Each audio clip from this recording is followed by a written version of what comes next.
Yeah, we had talked.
I'm trying to.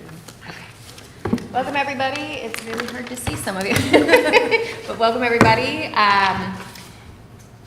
Yeah, glad you're here. Hopefully we can have some good discussion, and we should be going all the way to 6:30, correct? I know there was right? Yes? No? I mean, that's the time we have for the meeting. Perfect, Yeah. because I know last time there was some conflict and whatever, so we wanted to make sure we had enough time. So we're going to 6:30 today, and we've got a lot to, it doesn't look like a lot, but there's a lot to cover, so So can I? go for it. Let me do a quick opener. As I was developing the agenda for today, what you'll see of some things are the resources that I've embedded comes from a conference that I attended. On October 1st through the 3rd, I was sponsored to attend the RTM West Education Congress Conference in Los Angeles.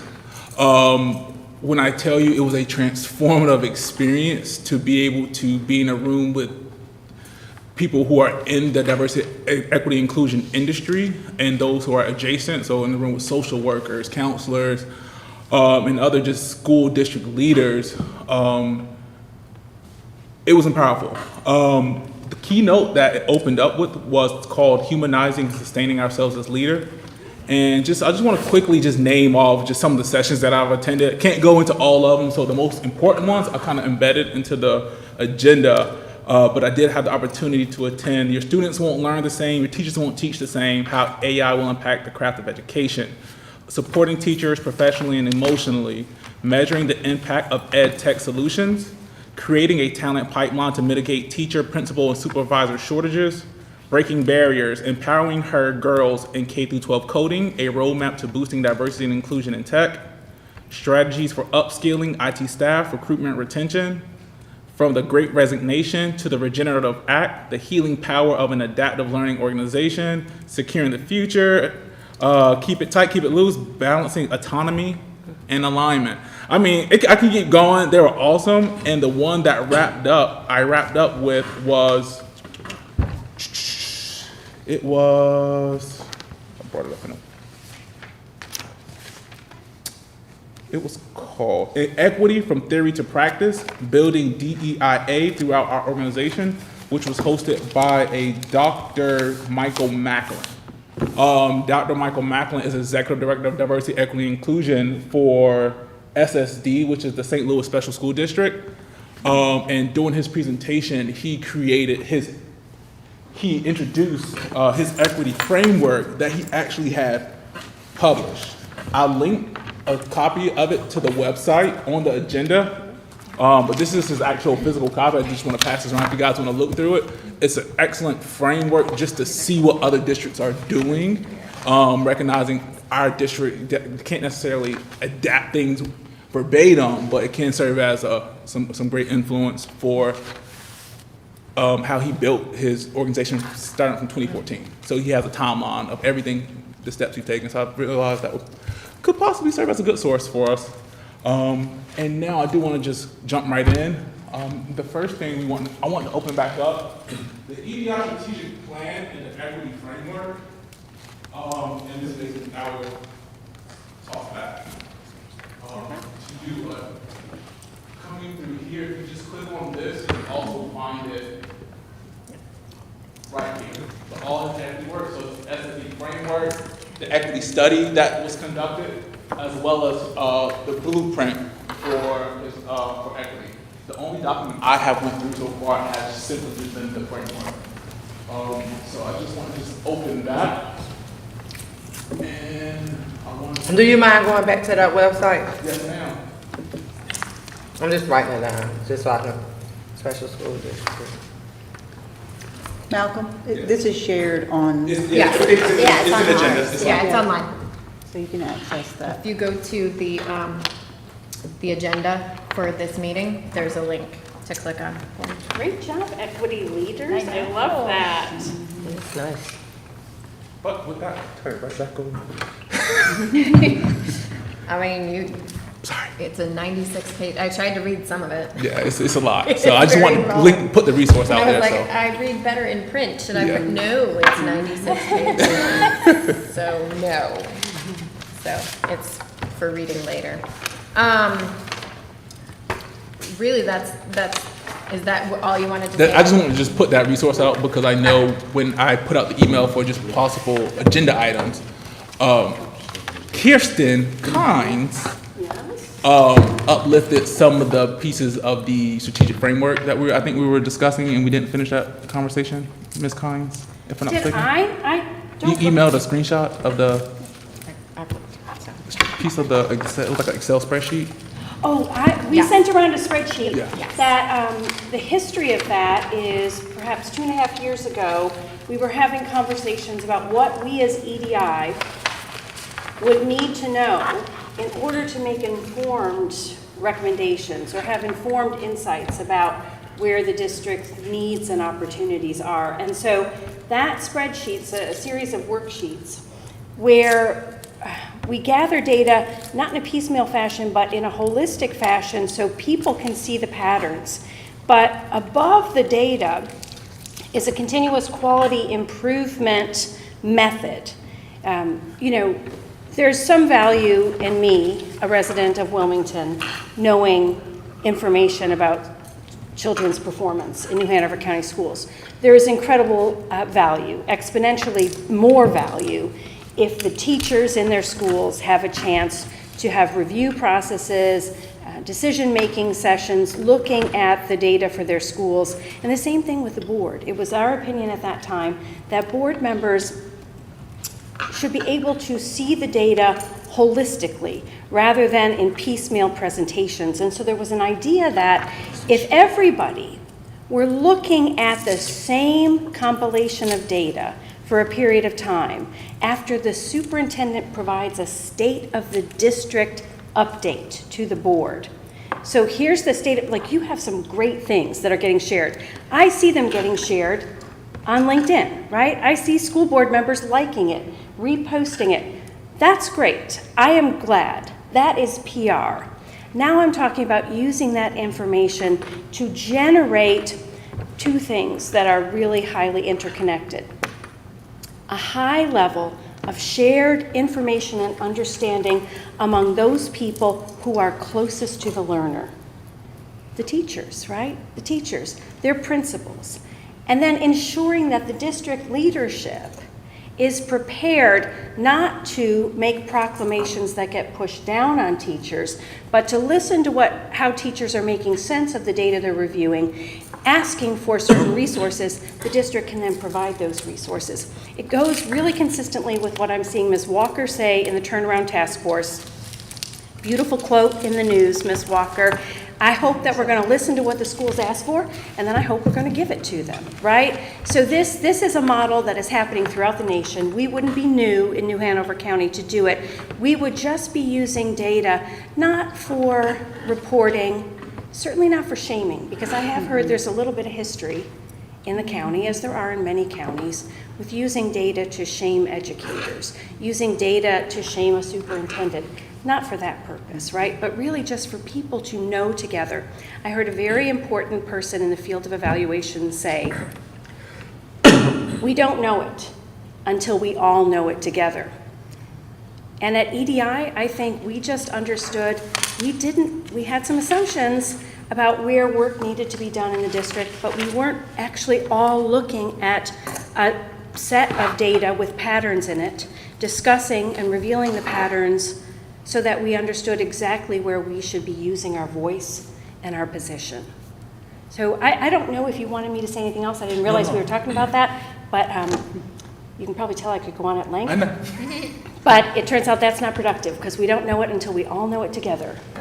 Yes, yes. Go for it, Mr. McManus. I haven't been in a few high schools in my life. I was data-driven. And Yes. one of the major reasons to use data to drive your expectations is that it takes away anyone saying, but that's your personal, or this group of teachers are influencing you, or this group of parents. The data shouts out. And if you watch the board meeting when they presented the data, it was all at one time. And it spoke volumes about where we should focus. And I said what I thought we should do. And I've been saying it for a long time. Not that I'm the smartest guy in the world, but I can tell you 70% of our black students are going into the 9th grade and they're only reading on 30% of reading. So 70% are not reading at grade level. How do you blame teachers Right. for test scores and principals for test scores and probably some discipline issues are manifested, just the fact that they, so how do we address that? That sounds simple, but it's not. It's not. But I don't think we're addressing it. But we're not addressing it, and so that is the problem. And so instead of scapegoating the problem, and then when you start looking at it and you're blaming teachers, and so when we talk about culture wars and we talk about all this language that people want to get rid of, but when you still can say downtown area schools, or you can name any school in this county, and someone already has a perception of what that school is or what that school looks like from a racial lens, then that's a problem. And who's within that school. And so we're not addressing it. You keep throwing it under the bus when we keep coming to these meetings. And so I'm going to be honest with you. If you're not bringing data to the meetings, what we discussing? Well, I'd like to add to that because we did get to look at data, and to Ms. McManus's point, and I think, I don't know about you guys, but I didn't think that it was acceptable. I mean, I really feel like Yeah. I am happy to praise all the good work we do, and I think we should, because, I think we just should. But at the same, when we're looking at the breakdown, we've got special needs students that aren't passing at a high rate either. And I think my question was, and I don't think there was an answer, is what can we do? What can we do? I mean, because we have the data, right? But it's, okay, so you have every group not passing, okay, based on the racial equity report card for the state. So we know in the county. However, when you look at all the groups, whether it's special education, whether you are looking at your AIG group, when I just pulled the AIG report for the county because I'm trying to work on something else, but y'all have a 2.45% of black students in AIG that are even identified. And so we talked about this during the pandemic. And it still hasn't improved. That's right. And so then it is a difference. It is a cultural difference. And I hate to say this, well, no, I don't. Between black students with disabilities and white students with disabilities. Because most of your black students with disabilities may be smart, but they may have behavior problems, so they're not going to be identified as AIG. You can have a dual diagnosis and be AIG as a white student with a disability. So no, it is, yes, but there's still limits to what is being done, and we can't do this work alone. It has to be the stakeholder, the parent, that is also involved in the process, whether it is the grandparent that is raising the child or whatever else, but you have to be able to invite them into that space. And I'll tell anybody, my child went to Pine Valley for 1 year. Why was it 1 year? Because I did not feel welcome. However, I went to Gregory with my children and I felt welcome because I knew people. And so you have to understand, because you view a school in a certain way, that don't mean I view the school in the same way. You talking about me? I don't- No, I'm saying Okay, I you was gonna as say, in anyone. Right. And so our Right. perception of what is a good school, so when people talk about these downtown area schools, or they talk about these schools that have failing test scores or whatever, parents don't necessarily associate that. They associate that with what a school makes them feel when they enter that space. I think that's very true. I think that's very true. And I do think, But it takes, numbers don't lie, people do. Yeah. So that's why we need data. To the point you made about the AIG, I do know, because I am on the AIG committee, that they are talking about that, and they are looking to make recommendations. No, I know on they those are. things. So But they've been there is some action from that avenue. No, but that avenue has been in action for 5 years. I know. And so that's why, Since I got and then 5 years later, it may still be in action. Yeah. And so it's been enough time for some of this to happen, because we talked about this when I first got on this board. Yeah, yeah. And that was the number one. That was the first thing we talked about. And so Melissa, Miss Mac, You're fine. like, I understand what you're saying, but no, when we looked at this data to initiate, when I came on this board, we're having the same discussions now. And really and truly, we have been pulled back so much from the discussions that, because we were on a path to progress. And so if we're just asking for data and then is no data to be even shown, that is like, it's a slap in the face. I really love what you're saying, Ms. Sidbury. And when you speak and you use these references, things that you have seen and observed, and your expertise is really clear. It is so clear to me that there are things that that you have experienced personally, but also that you've observed professionally. And it reminds me of some science by Pranav Gupta on how groups can be intelligent together. How is it that groups can make intelligent decisions and solve problems? Well, they need 3 things in common. They need to share knowledge, have a shared memory of what has been and what is. They need to share focus, attention to the problem at hand, and they need to share a reasoning process, a deliberation like what we're doing. And so in some ways, when I think about that spreadsheet, and it's going to be hard to get those data, I think we alluded to this last time, but I'll mention it again, and it doesn't have to come to us. I think what we're really saying, it should go, however, to the board. It should for sure go to the board. It should be known by the superintendent as well, and at the schools for change to happen. But those data were supposed to link us all so that we could know something together. reference it. So the really brilliant things that Ms. Sidbury is saying, we would all be looking at the same page and seeing them, right? And so Ms. Sidbury wouldn't have to put herself out there day after day, because we would know that together. Well, I'll just say, we know the data. I've heard this since I've been on EDI. We know the data. We get the data. We just looked at data at the board meeting. We had an AIG presentation on the data. I think the struggle is, there's the data, now what? What do we do about it? How do we change it? You have to have people say, this is going to be a goal of ours. We've got a strategic plan here. Is it in there? If it is, then how are we progressing on it? And if we're not, how do we progress on it? So, I hear you. I've heard it since I've been on EDI. I understand the data. Work gets presented all the time with data like that. Okay, And so. I ask the questions, and this is the other thing I struggle with. Let me just say this, because as a board member, I want to know what my role is, what I need to do to help change, move, whatever. I can't move it all. Like, I'd like to be able to. I often say I wish I had a magic wand, because I would do a lot with that magic wand. But where do we need to get it from here, where the data is, to making real change? And I want to know that. Okay, you know the data, right? And so then if you want to, but I'm saying, if you are talking about implementing a plan, because this is the thing right here, you have a strategic plan. The data can fit in one of those goals within that strategic plan. And so if you're looking at, so then it should be, so okay, well, we're coming to the EDI meeting. We know our data source. We know what the strategic plan is. We know that, okay, this is an area of need right here. This is how this plan could be implemented under this goal right here. This is a process. This is a process. Matter of fact, it's just the state NHCS process, problem-solving model. And so that's all it is. It is a problem-solving model to solve problems. But if we're sitting here having conversations about actions and not understanding how does this, what we're trying to do, relate to the strategic goal, it can relate to just the simple one of increasing the graduation rate.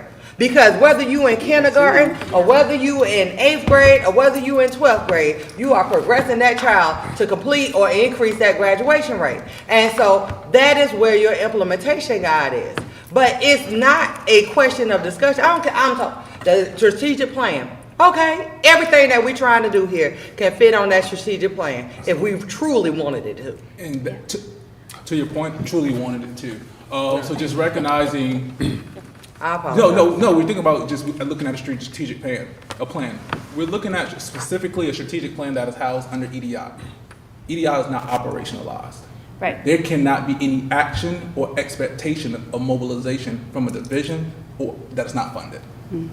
So we're going to continue to come to this table and we're going to continue to have these conversations. But again, we do not control the purse. So was that not brought up? Give me a second. All I can do is submit the budget. So with that being said, we can make progress with our goals of EDI, within the strategic plan, but unfortunately, it's going to have to come through every other division that's operationalized. And these divisions absolutely are capable of doing the work. Julie Bonham gave an awesome presentation about disproportionality for Black and Brown students with disabilities. So there's awareness of the problem, but we're going to have to be honest that there's an apprehension around EDI. The data is available, but there is an apprehension when your chief equity diversity inclusion officer is asking for it Yes, or seeking that's to right. get it. So yes, it's just available, but can't confidently say it's accessible or that there's an established flow for how information is coming out of communications into the public. So a lot of that stuff comes from communications gets given directive to put together presentations, as well as other divisions put together their presentations, and it comes out into the public. None of that's ever filtered through the EDI committee or myself. Well, So yeah, That's so I just wanna put that. I agree with you Yeah. on all of that. And so where's the update for your budget? Or where's the update Oh, for the process? there would not be a budget. So there would not be a No. budget. Okay, so that's all I need. Yeah. Okay. So where's the progression of work? So when you ask the question, Ms. Walker, if we have no budget or if we have no process to a budget, what is our process to bring about change when we look at it from, because I know the word diversity got taken out, equity and inclusion lens of what needs to take place within New Hanover County Schools? Because it is mighty funny to me that every corporation has an equity and inclusion division and that has a budget, but New Hanover County Schools. That's right. That's It's right. not for lack of trying. It's not for lack of trying. Well, so And here's so, I something mean- interesting, that kind of connects, I'm hearing a connection between what Malcolm, what Ms. Sidbury, what Ms. Walker are saying. So what can we do? And I think that that's where we need to flip the story. And there are things that a board member can do. There are things that a board corporately can do, but the real action is going to take place much closer to the learner. And so the question is, and it gets back to your quote, right? What are the teachers saying? So when those data are presented to the teachers, and remember, you didn't get the whole spreadsheet, right? You didn't get a comprehensive review to find the connections and how the data you did see on AAIG is related to other patterns in the school district, right? But if you had, probably new insights would have emerged. But given the bit that you were able to see, what happens next now? What does a school district administrator say to you at the board? Like, we're going to take these data back to the schools. Schools are going to review it and tell us what they recommend to rectify the situation. Did any school administrator say that to you at the board? Because that's what you need to hear from them and ask them what their plan is. The superintendent, all those administrators work for the superintendent. What has the superintendent said he is going to do about this?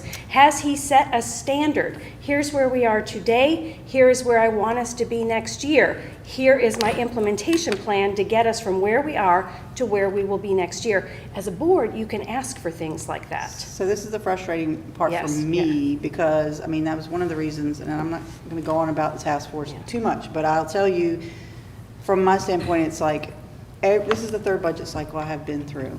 It's very frustrating for me as a board member to want to advocate for more money here, more money there. I'm one person in the boat, and I know that, we've tried to get budget money for EDI, and I think, as we rank our, our categories and stuff, I think they generally rank about third or fourth every time, but, the discussions we're having with teachers and principals, they're telling us what they need, and and that's why I was very happy to have the group of folks that we got together for the task force, because I'm thinking to myself, okay, if this is the money we have and there's none for this or that, like, what can the community do to help supplement that? And I think we have a generous community. They just need to know what they need to do. We need to tell them these things. Yeah, can I ask a question then? Because Based on data. I think that it would be helpful when you're having these conversations with the teachers, what do they say? Because I do think that there's perception that if EDI gets funded properly such that we can operationalize, that it's going to take money away from somebody else. Right, that it's a zero-sum game. No, so it was only the most recent budget, but it was just $45,000. Right. So. And then, but when a teacher asks for something, is it based on the data needs? Yeah, well, Or what was are the it, and I teachers- mean, so right. then that is the thing, that is still the important role of data, because we feel a lot of things. I mean, I'm just so far removed from the classroom, but I know, like, it's a lot of feelings within education.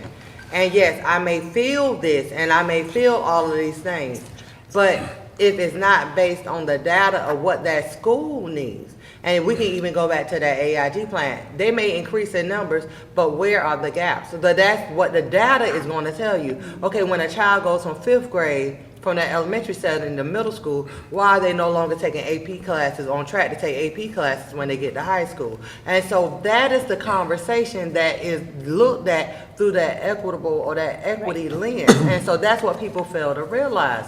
And so it's not just limited a linear approach. You're digging and you're digging and you're digging. But that still is that conversation with that teacher. How do you know? Because they gonna come up to you and they gonna tell you all their feelings. You're gonna have 18 different things, and you might only need one thing to support that school and those classroom teachers within that school. Because that's what the data gonna I tell want you. to say two things. One is kind of, hopefully to let you understand what I think I understand, and Ms. Walker can bring it in. My understanding is the teachers, as our programs that are purchased, we change a math program, we change a literacy Every program. year. We do it for 4 or 5 years. The teachers, as I understand, and I believe that is happening, are involved in the selection of those materials. The selection of those materials is done based on data. And so then the teachers basically say, as I understand it, this is what's best for this group and this group collectively, because we don't have 5 different programs. So I got to say that. But let me bring something right down to earth that I have been beating you know what out of, and I can't get a response. Well, it's not happening. And I want you, because I like the way you speak. Everybody listens, and that's respect. Please tell me why. And my example is 2 years ago, this will be the third coming up. We had identified, don't hold me exactly to it, I've said this how many times, so I'm going to say it again, 1,300 kids that were well behind in their reading. Only 700 showed up for summer school. I want to know why, and I said it at the last board meeting. Why? We're going to spend $3.5 million on artificial intelligence. I don't have a problem with that. That takes care of the brightest of the bright.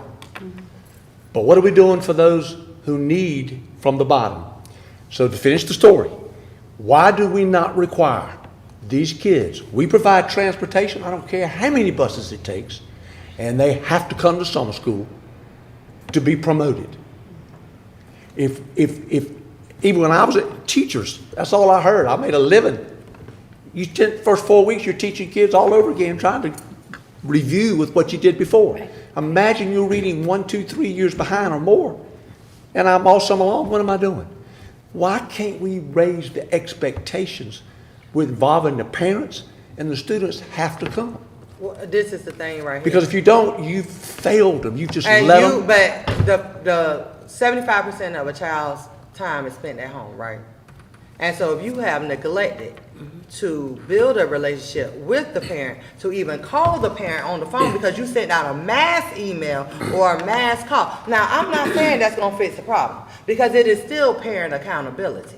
And so I'm not taking away from that. And so we're having that conversation right now. Yeah. But how many, so why, because you asked the question, and so this is the thing right here. So if 700 responded, the parents didn't come, did anybody ask why? Did anybody ask them to do a survey to say why their child isn't coming? If your child isn't coming, we need to document why, because then you would have the data to back up, because we're gonna make a lot of assumptions. And so we are in the phases of putting accountability back and building that relationship back. It's not just teachers, school administrators, community. That has what has been for a long time. When parents are taken out of the equation, then you get things like that, because you have to have at-home learning experiences. And if you're incorporating at-home learning experiences throughout, it's not going to be overnight that this change takes place. And so then I want to go back to the materials thing.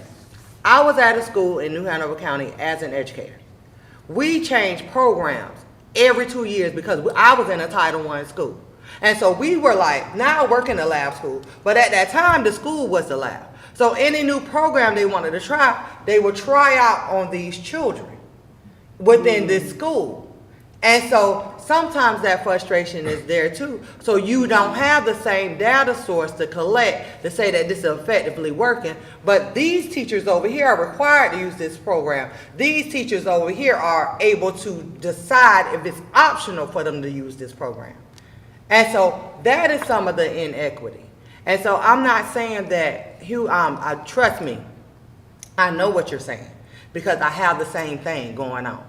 But it's like putting things in place to try to change that narrative, to say that we want you to be a part of this. Now, it is. You know, in society, there's some people that just not gonna comply.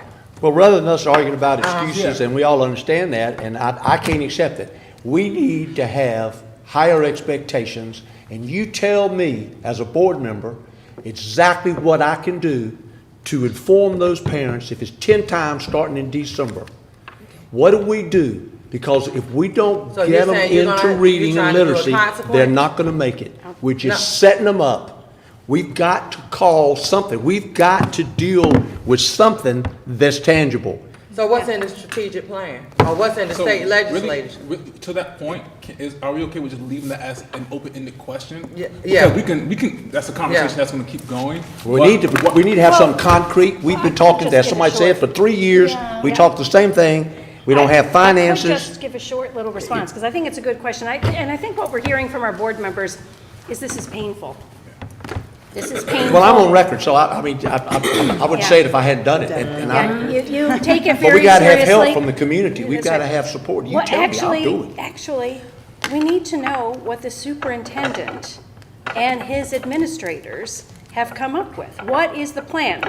And hopefully, the plan is based on incredible guidance from teachers, because we should start by trusting teachers, and incredible guidance from community members, parents, about what is feasible, what is desirable, what are people likely to take up, right? What are people likely to support?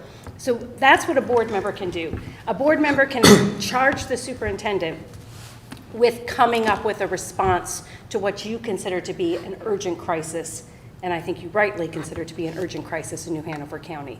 Let's celebrate the wins, right? And let's roll up our sleeves and do the hard work. I gotta say one Now more thing. that's 'cause how you, I- now this- that's how you wrap up. But this is a That- pet peeve for me. That's, Yeah. And so I'm gonna say something, this is not arrogant, just proof that it works. When I went to Topsail High School, the test scores were horrible.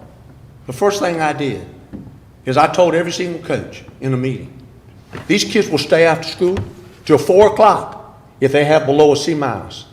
Every teacher turned a letter into me in the middle of the week what the grade average was at that time. You don't bench them, you don't run them, you don't penalize them. They're here getting their tutoring, and they won't place for it if they don't come to tutoring. But that's part of the new. Wait a minute, we had the highest increase in test scores.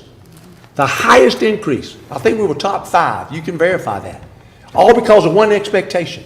We've got to do something and quit talking about it, and then I'll shut up. But that is Talk the is thing. cheap. So thank you. I appreciate this discourse, and I really encourage you to keep this But stuff we need, going. we talk- need to let Absolutely. out. We got to let this out. Oh, absolutely, in a venting session. So as we pivot back into the agenda, speaking of data, I want to just go, we could move to the EDI committee faculty survey discussion portion to just kind of continue the discussion. I've already mentioned the apprehension around data. In our last meeting, the charge for me was, about a survey. And I did mention that Human Resources put out a survey to principals, APs, and administrators. That survey did come back. I forwarded it to the individuals who are present right now in this meeting. But that survey simply focused on 3 things, which was evidence of presence of visibility, evidence of solution-focused problem solving, and evidence of involvement in the decision-making process. So that wasn't a sense of belonging survey. Well, what we were talking about, what Ms. Clegg brought up, was a sense of belonging survey. So, again, from the phenomenal conference that I was able to attend, I was able to meet with 2 of our brand partners that they brought, their brand partners that they brought to the workshop. And this was Panorama Education. We're familiar with Panorama Education, correct? No. Never heard of it? And maybe. Say that again? Much you see. Panorama Education. Tell us what it Okay. is, Matthew. So, go to it really quick. Have you heard of it? No, it's a company. You know I'm here. So, in essence,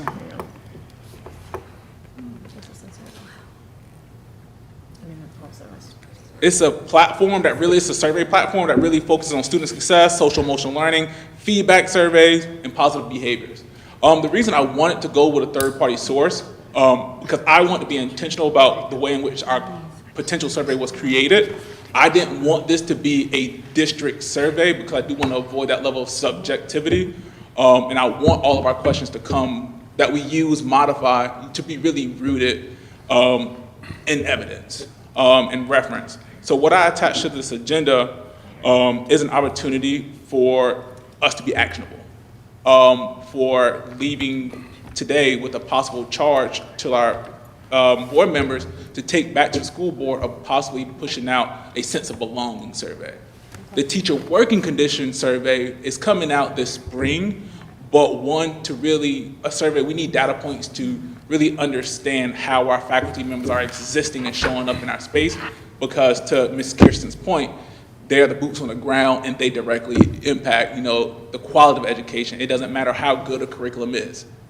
If a teacher is unable to show up, they won't be able to really to push the material and the students achieve their learning targets. So what I embedded into the agenda was just some questions. And it goes through, so I'm skimming through all of this, and it really breaks down this survey of all the different topics.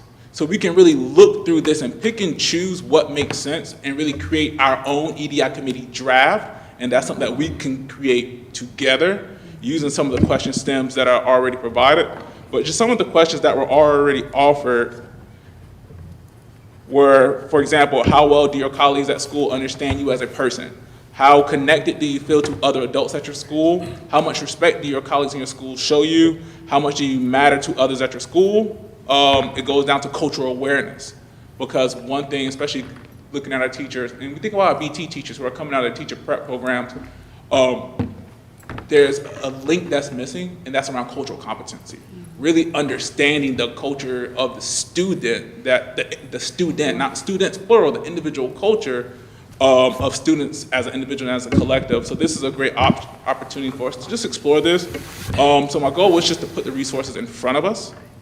We can look at it now. We can look at it at our own time. We can go through it and just highlight questions that we want to bring back for discussion at a later date. And that could be an individual charge for folks. But I just want to bring that and just open the floor for thoughts. First of all, I love what you're doing. I didn't really understand it until right now.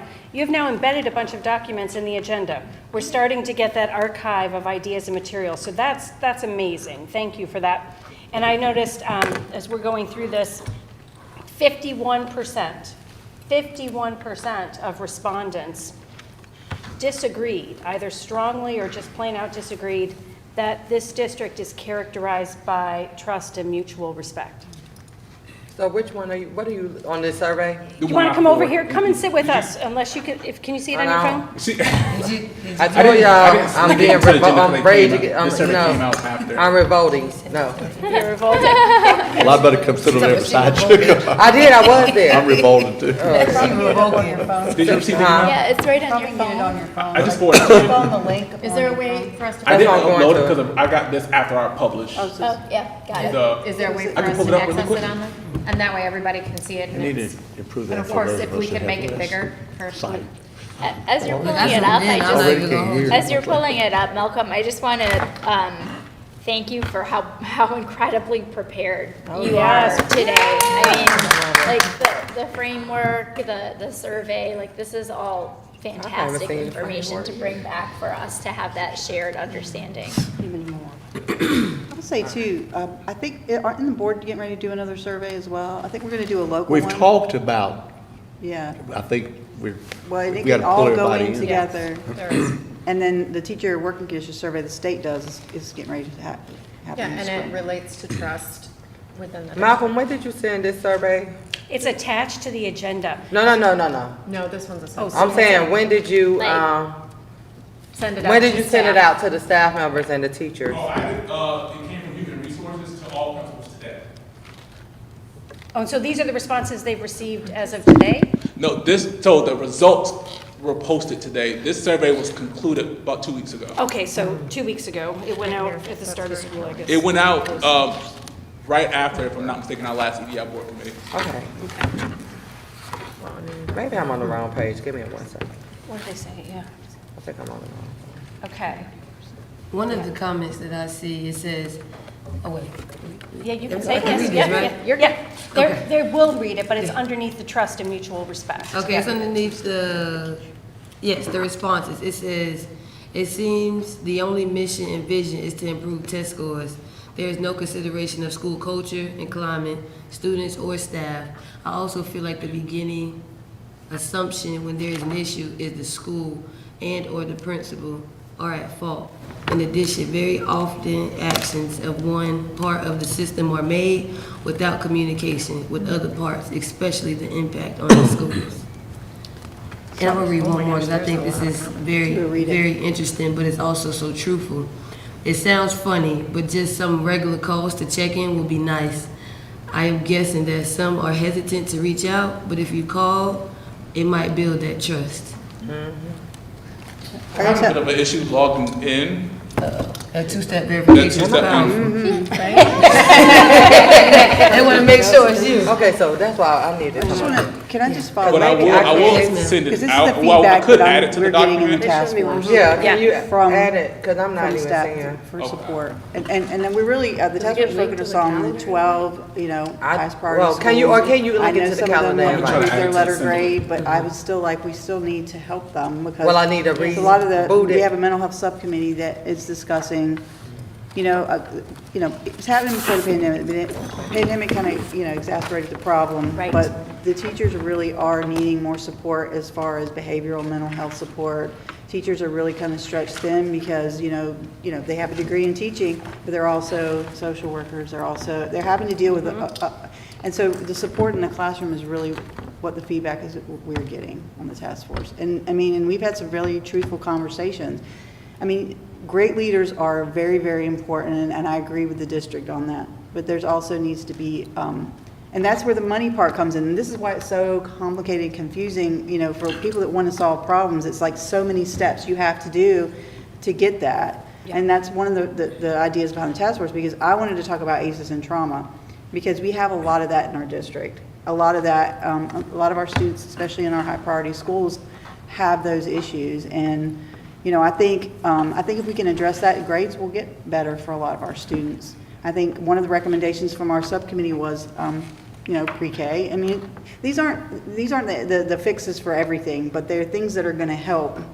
We have students that, are coming in behind, and they're, by third grade, how are they gonna catch up, And so teachers need more support in the classroom, and that means more money, and that's, that's why I was happy to have our endowment folks in there and our chamber people in there, and all these people that can help us with money we don't have. Yeah. I think it's kind of heartbreaking to have teachers come to us at meetings and say they can't afford to live here anymore. Right. And the school board can't do Right. anything to change that because, yeah. Okay. So, I mean, That's I on the just thing. wanted to follow up because Yes. they're telling us what staff is telling They us are, what they. yes, and I Yeah, think so you that goes can back find to it the under community the piece. agenda item for the There are survey. so many barriers that our You said the students agenda face item? as well as, Okay, that I was just on? as well as their parents, so. And to Kamika's point about the family engagement Right, as back well. to Ms. Sibert's point about the family engagement, it's kind of hard for you And to, then, so the teachers can't stay, imagine the students. and that's what They can't stay either. Exactly. And so that's Yeah. the whole Yes. thing. And so then you're changing you have a whole perception. And so to go back, okay, the money, we do want to get gathering the money, but just like we can go back to Mr. McNairn's point of view, what are the actions with Yes. the money? It's more support in the classroom, But- behavioral specialists, mental health support. But who's gonna work it if they can't afford to stay in the city? So you got to work with those same people You mind on if we that pivot back same to- part too. It's like Can we it's pivot too back to far. the survey, please? Social work. Yes, sir. Oh, Keep going. now that we're ready, I apologize. your two you. step Thank you, Ms. So Walker. verification. we Thank you, Mr. apologize to you. We're focused on you. It's all Malcolm, go Malcolm. Shared memory, shared attention, shared. But just first glances. Okay. As you look through it, I know sometimes people have to really take it, write it down, and circle things and highlight things, but Right. first glances, what are some things popping up or you notice? I can try to make it a little bit bigger. Yes, please. So the first part is the assistant principal, Oh, really? So blue is I hope you never see principal, red is principal, director, and it's assistant. broken down by I'm gonna tell you. type So of this content. one didn't go to the teachers yet. So this is just for principal, It's like my- admin, and Okay, APs. okay, this It was explains only some of it. 85 responses. All right. Be Okay. mindful of that. 80, 85. Out of how many? That is what get you the answer to. okay. Well, That's- it's not terrible because it's just to principals, So that's- assistant it's a principals, and great, directors. it's a great Start. I think so. I think that's a good number. Yeah. I mean, For whatever reason, that somebody could identify why they thought. So, Ms. Kirsten, you mentioned earlier, while I was uploading, you mentioned 51%. That was down below. So Which the one first, was that? down below in, what was it? Trust and respect. What was that? Oh, right Oh, here. right here. There is an atmosphere of trust and mutual respect within the district. And if you look, green and yellow are disagree categories. And so if you add them up, 17 point whatever, my eyes don't see, and 34, 34. that's 51%.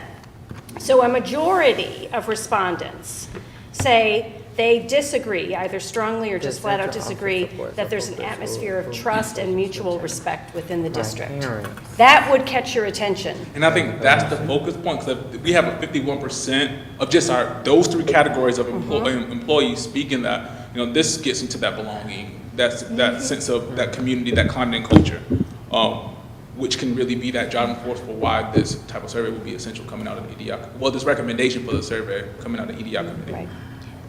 And that goes to performance, teachers being their best, students being their best. It's a big dive in just the cultivating of our next leaders that we are building. They're only they're giving what they got. And so that response is only from Just- essentially administrators, Right. whether it's a teacher administrator or administrator's administrator. That's it. So the people that are, I guess, trickle-down effect running the systems in place and have the power over the people with the boots on the ground in classrooms, they themselves don't feel trusted or respected. Right. So then that's gonna fall to teachers, that's gonna fall to students, that's gonna fall to students in Everybody. minority It's trickle down. categories. It's trickle Yeah. down, It's yeah. writing it down. That was the only time we had trickle down in the nation, right? So something that's like just a trend that pops out of me when I look at evidence of solutions, problem solving, evidence of reducing response time, evidence of involvement, the decision-making process. I think that I see consistently positive feedback on the curriculum instruction and accountability teams, consistently positive feedback on like the operations teams.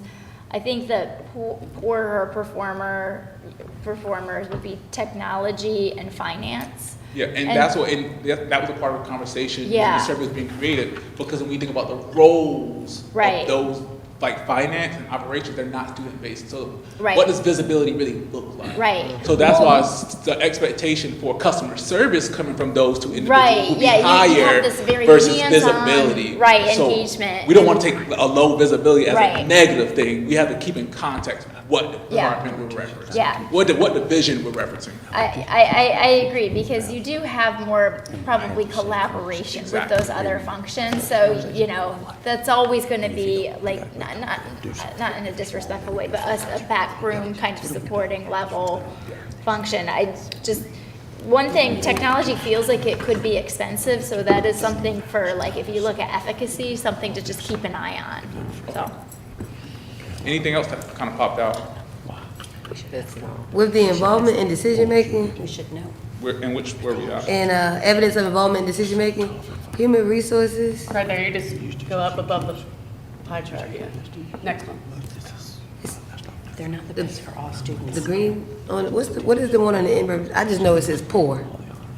Is that its lowest for the 1, 2, 3, 4, the fourth one? Human resources? Human resources?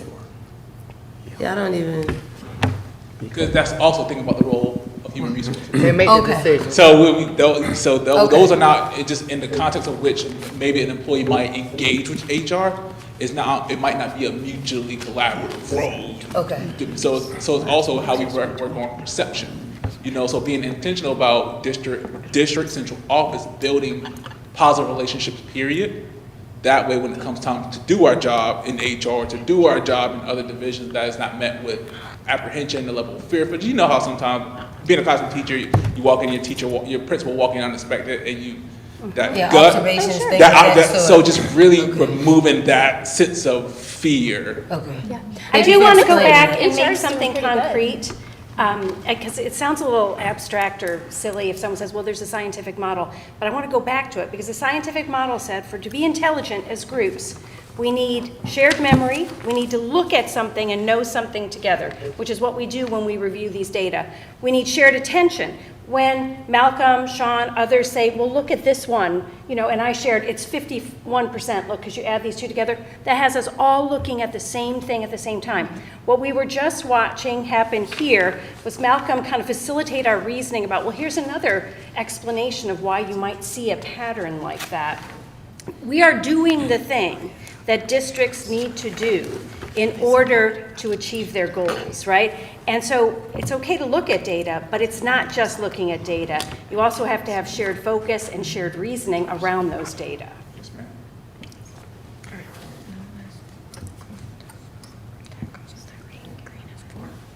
Pranav Gupta, 2022. So this is evidence of presence of disability.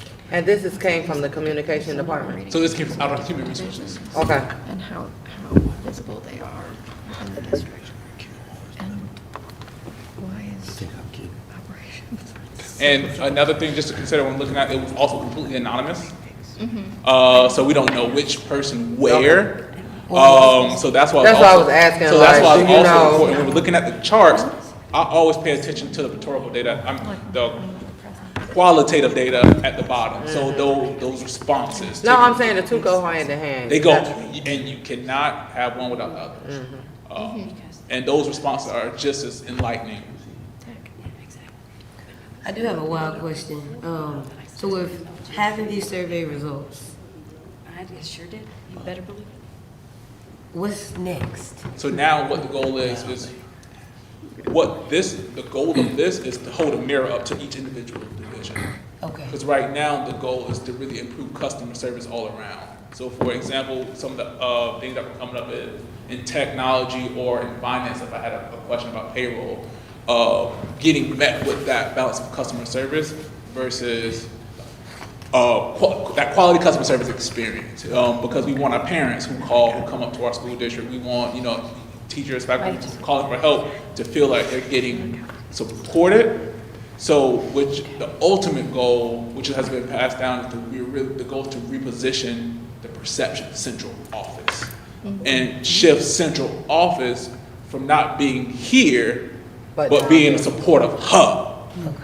So that's what prompted this survey. So what we're trying to do is taking the survey, each division leader has to take the survey, and they really have to have that accountability with their team. Thank you for sharing that. Can I ask well, this used to be across here, probably when you were principal.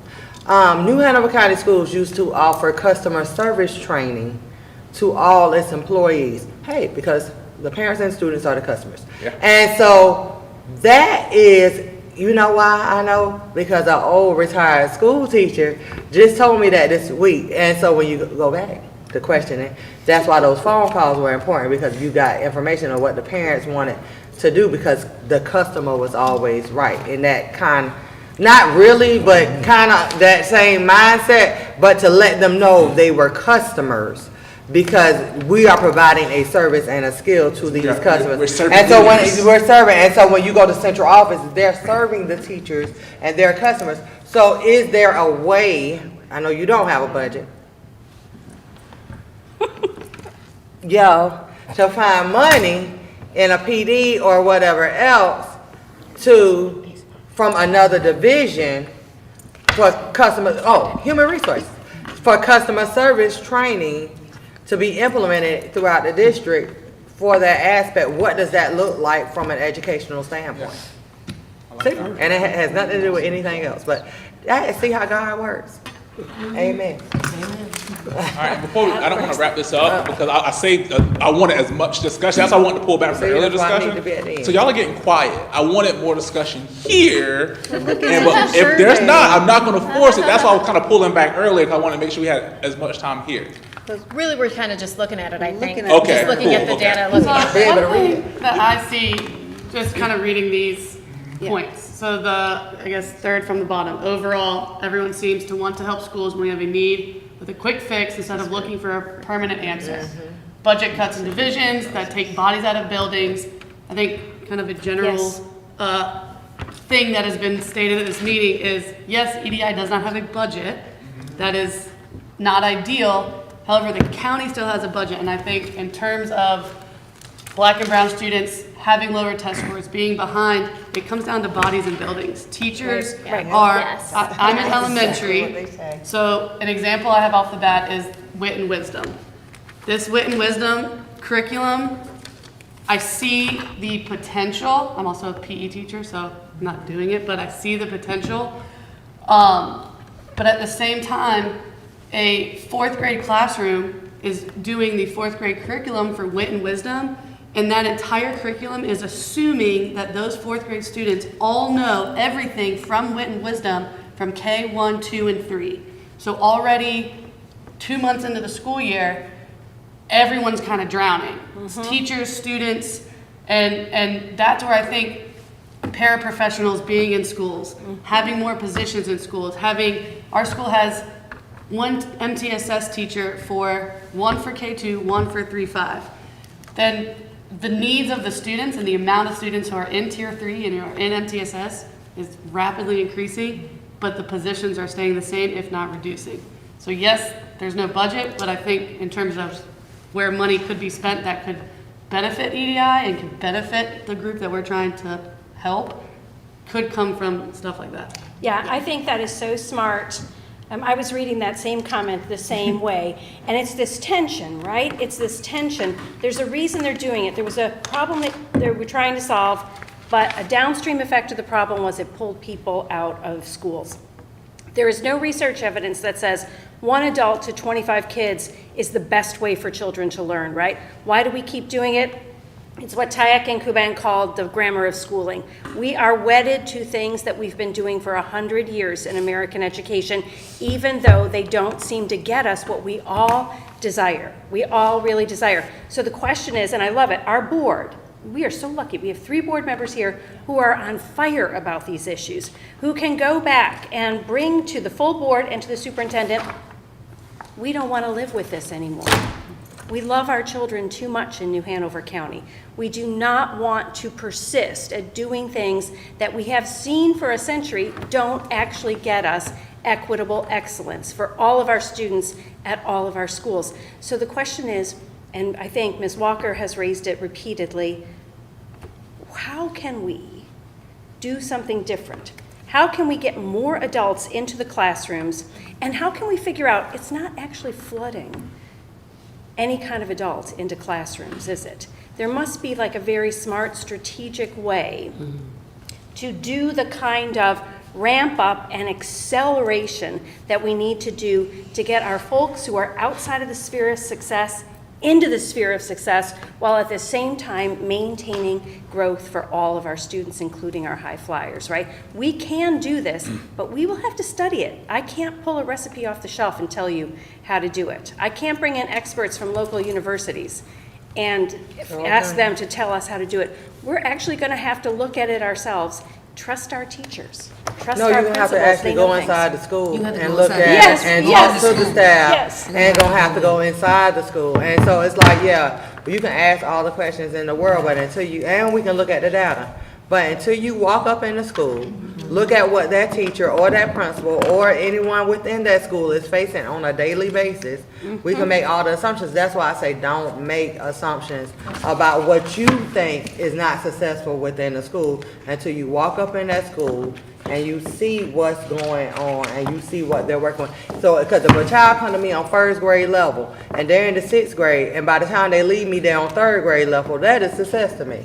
However, the state is at a 20%, 80% ratio, where only 20% of growth counts. But I raised that child up 2 grade levels. But I'm still in the F school, or I'm in a D school, or whatever else, because that ratio isn't fair. So it still goes back to that too.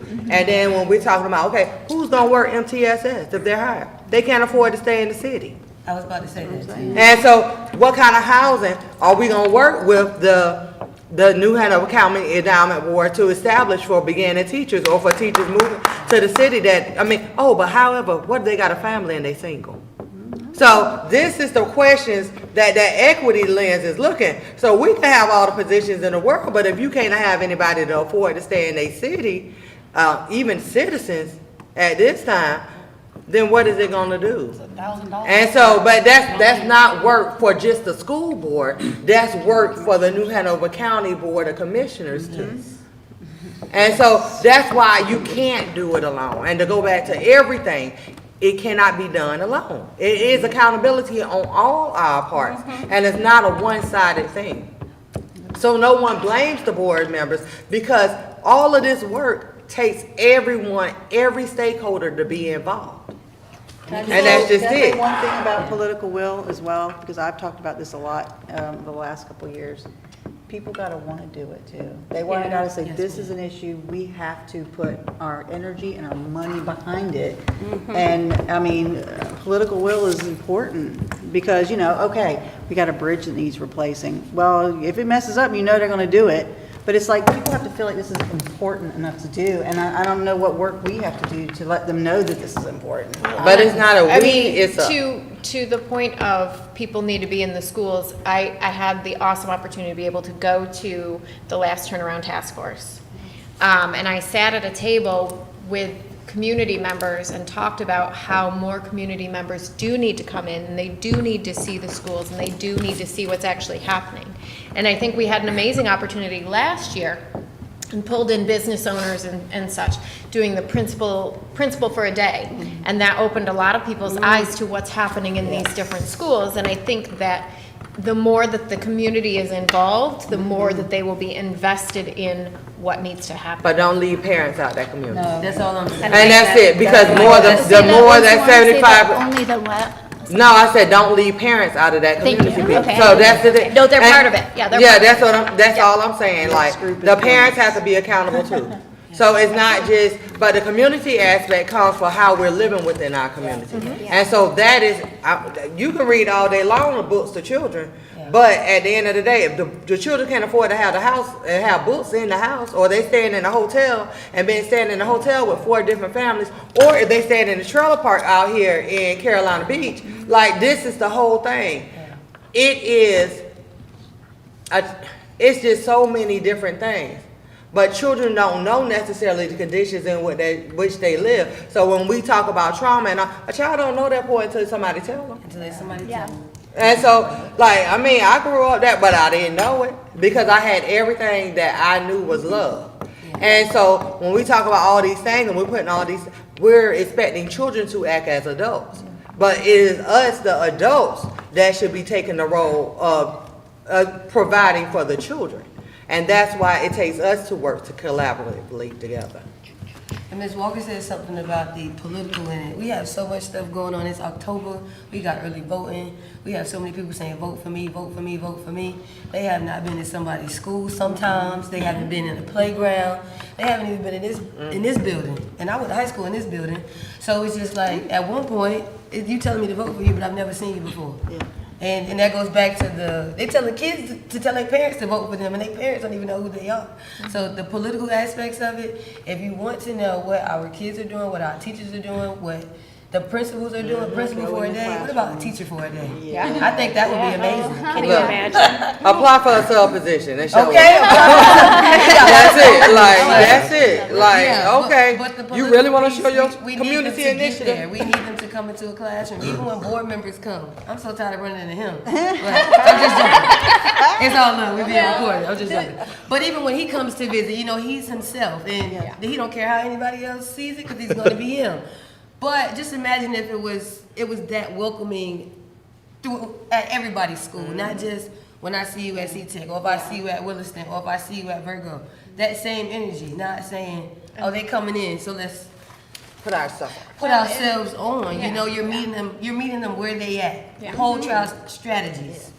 And Come in. that was part of the Principal for a Day, because I got to do it as well. And we went into the classrooms, and I actually got to sit in on some of the lessons that were happening, and it was really helpful to know what is going on. I had the awesome opportunity to go to Mosley. Graduated from So, there. what was your See. overwhelming takeaway after? Because that's a big deal, isn't it? What did you see? For me, it was great to see the various types of classes that were happening, and the thing about Mosley is it is such a small school that the class sizes are much smaller, and so there's a lot easier ability to focus on the needs of the individual students. The biggest class I think I observed had maybe 8 or 9 students in it.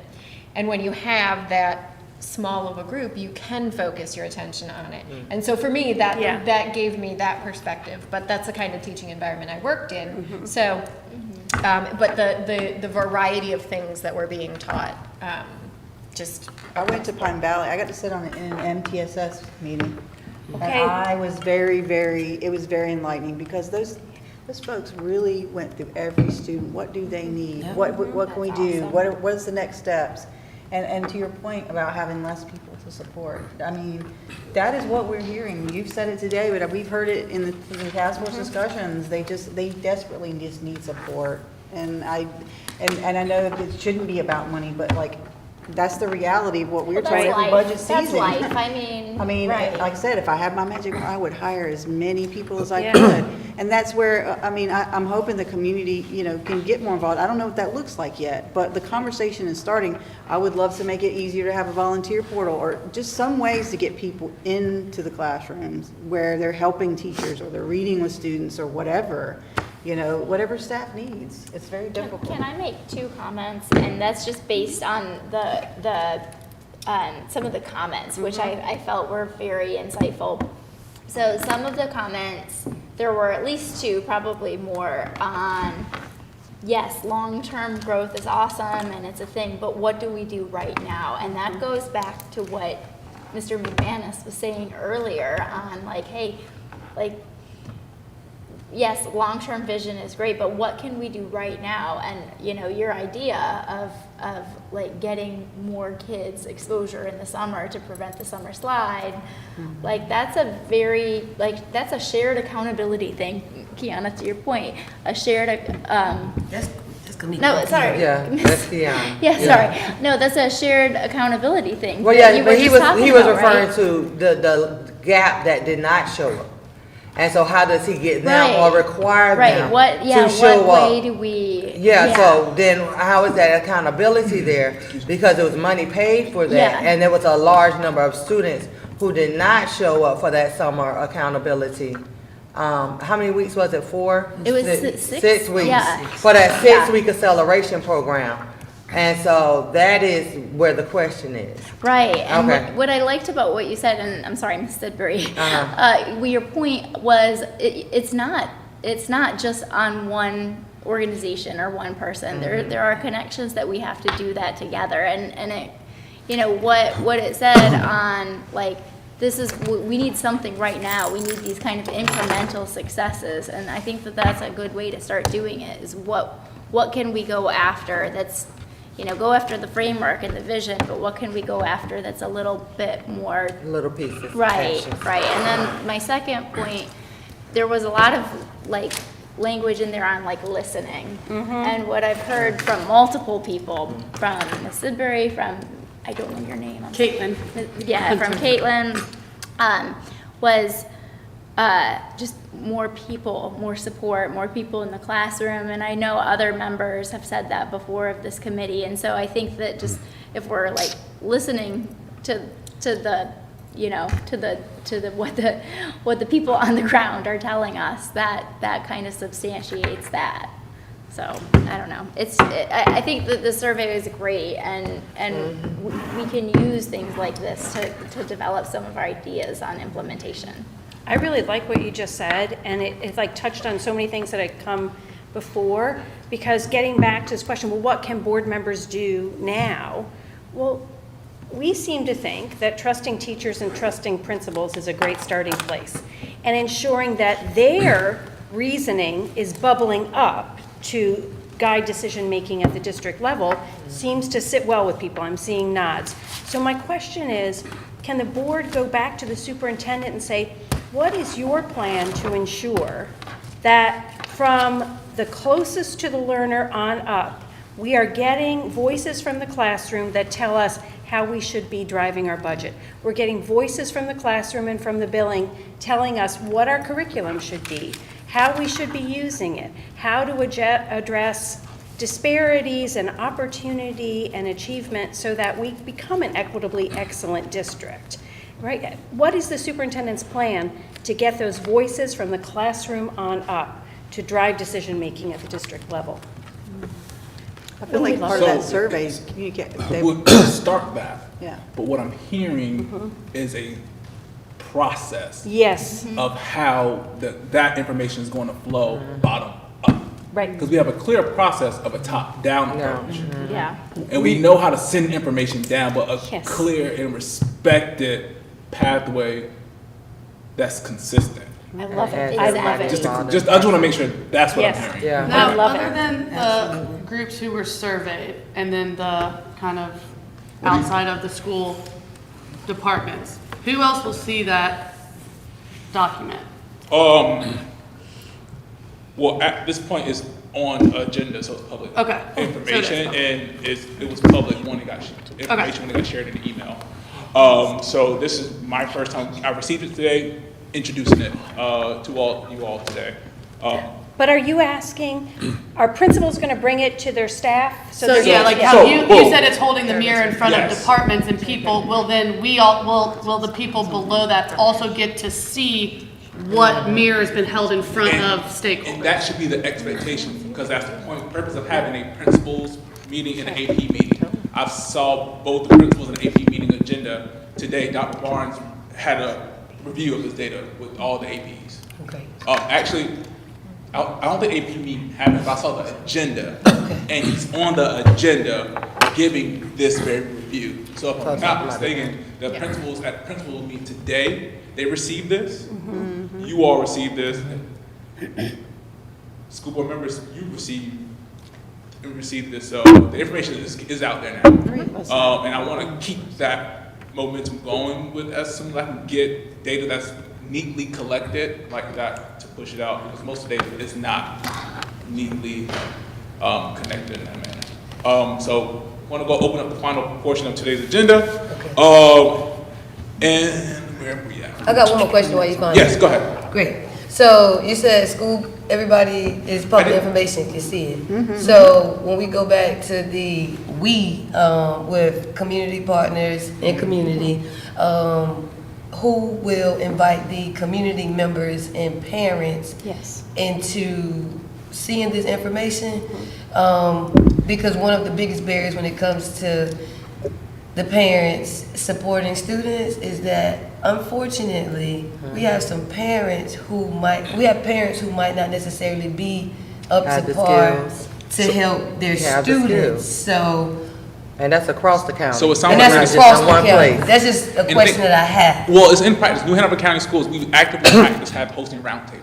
Okay, For various reasons, we will host a roundtable. Okay. And we have a history of doing that. Yeah. So even if there's an opportunity for the school board to maybe consider what almost like a data roundtable looks like. okay. To where we can set the data up in a manner where it's digestible to all of our parents and all of our community members, and it's accessible. I think that would be awesome once we get all the survey results. So that maybe that might not be something that takes place this year or right in the coming months, but maybe something that's how we wrap up a year, or that's how we start the next year. I have a I do question think that's for you, something that should be done. Malcolm. Yes, Okay. ma'am. Would the data be ready? We have a town hall coming up. I think we were actually wanting to focus a bit on climate. Yes. Oh, beautiful. For which survey? 17th. Which That's only date? 2 What date are you weeks. referring to? October 17th. That's 2 Yes, weeks. it should be, yeah. I mean, and we're not It quite is. sure what that's gonna look like, but I think that's what the chair was talking about doing, but we just, I don't know how we. I don't Are you know. referring to this data that we're looking at right now? If that's gonna be shared, or? Well, I'm asking you if we can, or if it's possible to have it accessible to whoever wants to come and look at it. I mean, it's online anyway. Yeah, well, but I think, publicizing it is not a terrible thing if it's already accessible and Yeah. if we can direct people to where it is. Yeah, that is part of the discussion that we're thinking for that town hall is Okay. the school climate. So I think that would be important to have accessible or even to possibly somehow disperse, announce something. So, and Not- however I can support the planning logistics for that, just let me know. Absolutely. Communications is definitely kind of in charge of like helping us set that up, so, I mean, if you want Yes. to talk to the folks there. So, my next question, which is the EDI CRAC joint November meeting. Is this, opposes to the committee, is this a EDI committee meeting? Or is this a CRAC meeting that's taking place in November in our space? Because so- that would make a difference in public. Yes, ma'am? So I just want to pause because Election Day is the 7th, That's what it which is sounds when, right? Oh, Which CRAC, is when the community school board relations. meeting was supposed to be, Okay. and Committee? it's taking this. No, you're taking the 8th. I just saw it come out that you've got the 8th for the school board meeting. Well, that's what said it is. It's like the county. I just saw a notice come out that it will be on the 8th, maybe. Basically like the equity board or. Yeah, we held both dates, yeah, we held both dates for this. But where did I read this?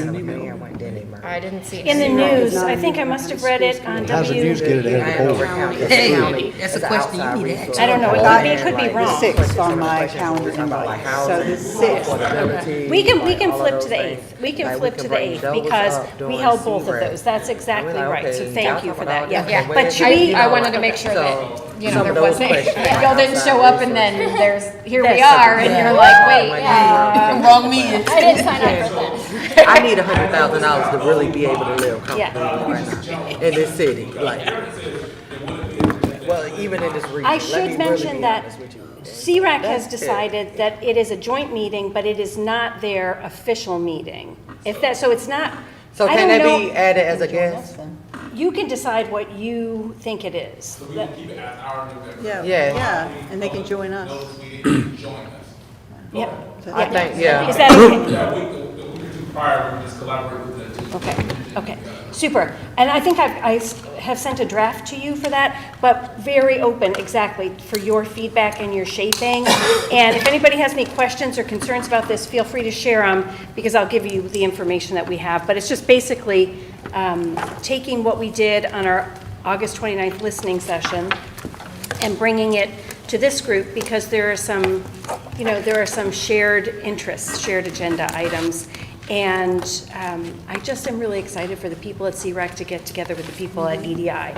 Magical things are going to happen. Yes. And I haven't done this part of disclosure. I know I mentioned in the meeting that you guys have what that it's not operational law, but again, I just want to be that doesn't stop our work, and it doesn't stop our efforts.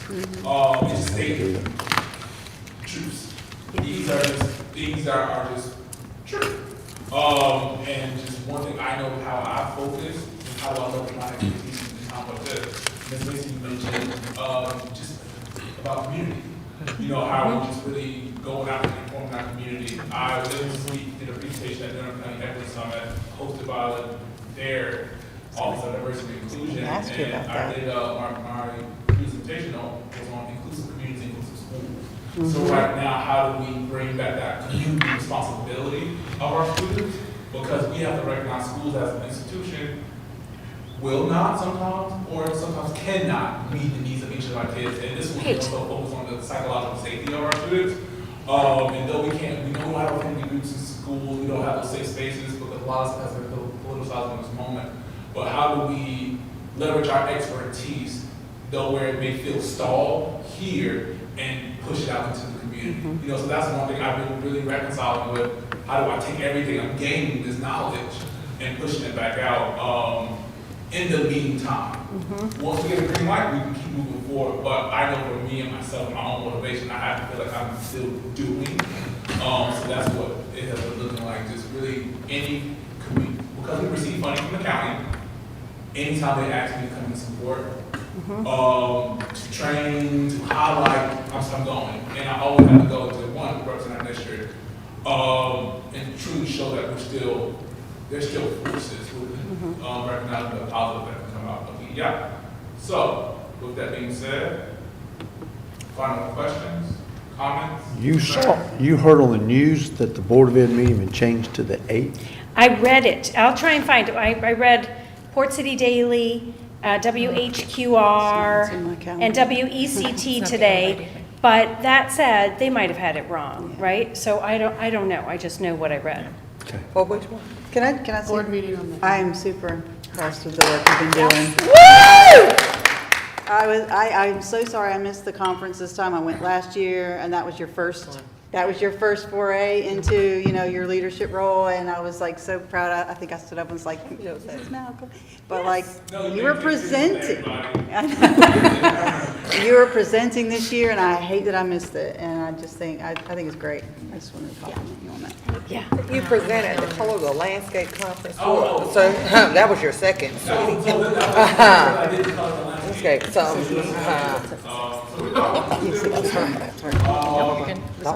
Don't take away from your time. Coming to your school, welcoming. Oh, really? Okay. Say less. I'm inviting the whole table.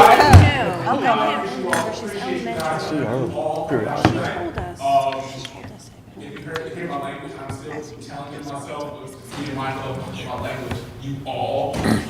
Just say y'all. God, there's something wrong with that.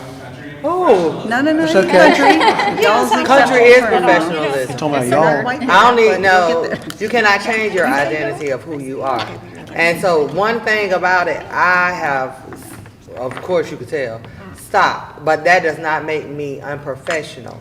Because changing my dialect takes away from who I am as a person. And so I'm gonna put it out there in cyberspace for everybody to know. We don't have to change, and that's anybody. No one has to change who they are to meet the mold of what it's on. Now, please sound intelligent when you're talking, but you can say things. Just make sure that you're comfortable. That's all. Okay, so. Chase, I'm ready to wrap up this meeting. When you said all you know, it's time to go. That's why I invite you down from New York. That's my accent. That's Just I need to am. put, like, authenticity. Yeah, you have to be. It is- Oh my God. I hear you now.